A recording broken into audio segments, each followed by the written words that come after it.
ఇచ్చిన దాంతో మీరు సాయంత్రం వాళ్ళ వేడుకోలేదు. ఓకే సార్, అయితే ఏదో డైలాగ్ చెప్పాలని చెప్పలేదు, దాంట్లో అర్థమైన అర్థమైనది ఉంటుంది అంతే. తర్వాత ఇంకో విషయం, ఎందుకంటే దాన్ని కొనసాగింపు ఏర్పడు. రామసేతు నిర్మాణం జరుగుతూ ఉన్నప్పుడు రాముడు అట్నుంచి పోతా ఉంటాడు.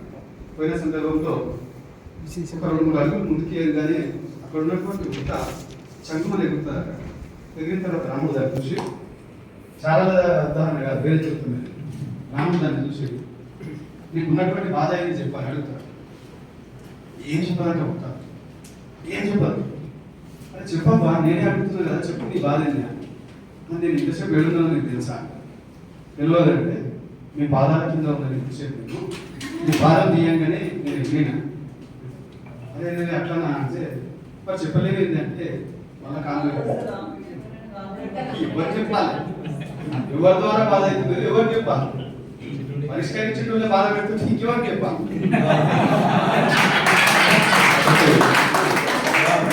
ఇట్లా మనకు క్షేత్రస్థాయి నుంచి ప్రాబ్లమ్స్ రావాలి కదా, మన నుంచి మనకు ప్రాబ్లమ్స్ వస్తే మనం ఎవరు చెప్పుకోవాలి.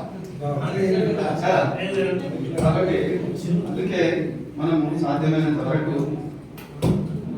ఒకటేంటంటే మనం అందరం కూడా ఉపాధ్యాయులు.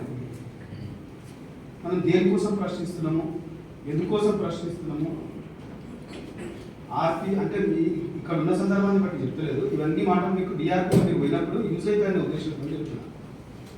వచ్చినటువంటి వ్యక్తులలో మీ దగ్గర ఉన్నటువంటి టీచర్లలో నేను స్టార్టింగ్ డే రోజు కూడా చెప్పినది, మీ ముందర ఉన్నటువంటి టీచర్లలో చాలామంది ఎస్ఆర్పీలు కానీ కాదు అంతకంటే మించిన నైపుణ్యం ఉన్న వాళ్ళు కూడా ఉంటారు.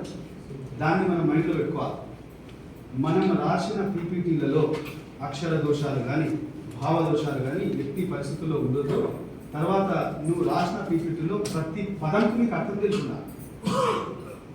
ఫర్ ఎగ్జాంపుల్ ఒక పదం చెప్పి సార్ నాకు ఈ పదం అర్థమైతే లేదంటే కొంతమంది వాళ్ళకి నిజానికి అర్థమై ఉంటుంది, కానీ చూద్దాం ఈయన నాగేశ్వరం పరీక్షించి చూద్దాం అని చెప్పి ప్రశ్నిస్తాం.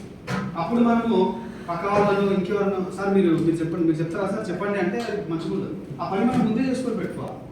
ఎవరినన్నా అడుగు తప్పు లేదు, ఏ సందర్భం ప్రతి ఉపాధ్యాయుడు కూడా నిత్య విద్యార్థి. కాబట్టి మనం ఒక పీపీటీని మనం ఒక తయారు చేసినాం లేదా ఒక హ్యాండ్అవుట్ తయారు చేసినాం, ఒక విషయం చెప్తున్నామంటే ప్రతి పదం మీద పూర్తి పట్టు ఉండాలి. నేను ప్రతి సెంటెన్స్ అంటలే, ప్రతి భావం అంటలే, ప్రతి విషయం అంటలే, ప్రతి వాక్యం అంటలే, ప్రతి పదం అంటున్నలే, ప్రతి పదం మీద మనకంత పట్టున్నా. ఆ పదం అంటే దానికి అర్థం ఏంది, ఉదాహరణలతో సహా మనం వివరించగలగాలి. అందుకే దానికి ఆ చెప్పబోయే కంటే ముందు మన మిత్రుల్లో చాలా మందికి ఆ విషయాలు తెలిసి ఉంటాయి. ఒకసారి ఫోన్ చేసి అడిగి తెలుసుకోవడంలో తప్పులేదు. ఎందుకంటే డెలివరీ చేయాల్సింది మనం, చెప్పాల్సింది మనం, కింద కూర్చున్న వాళ్ళు కాదు, మనం చెప్పాల్సి ఉంటుంది. కాబట్టి అంత సాధికారత సంపాదించుకోవాలి ఏదైనా విషయం చెప్తున్నప్పుడు. అప్పుడు ఏ డౌట్ అడిగితే మనం చెప్పొచ్చు, ఎంత బ్రహ్మాండంగా చెప్పొచ్చు.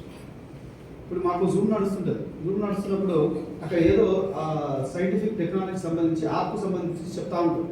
చాలా జాగ్రత్తగా వింటాం మేము. కొంతమంది వినప్పుడు ఏమవుతుంది, కింద నుంచి ప్రాబ్లమ్స్ వచ్చినప్పుడు మనము తేల్చినటువంటి పరిస్థితుల్లో ఉండిపోతాం. చెప్పేటారు ఆల్రెడీ, కానీ జాగ్రత్తగా వినకపోవడం వల్ల అది ఏం చేయాలి ఎట్లా చేయాలని అర్థం కాదు. కొత్త టెక్నాలజీ ఉంటుంది, అదే మనం తెలుసుకొని ప్రాక్టికల్గా 1-2 సార్లు చేసి చూస్తే మనకు అర్థమైపోతుంది ఏంటని. అందుకే చాలా సందర్భాల్లో నేను చెప్పే విషయం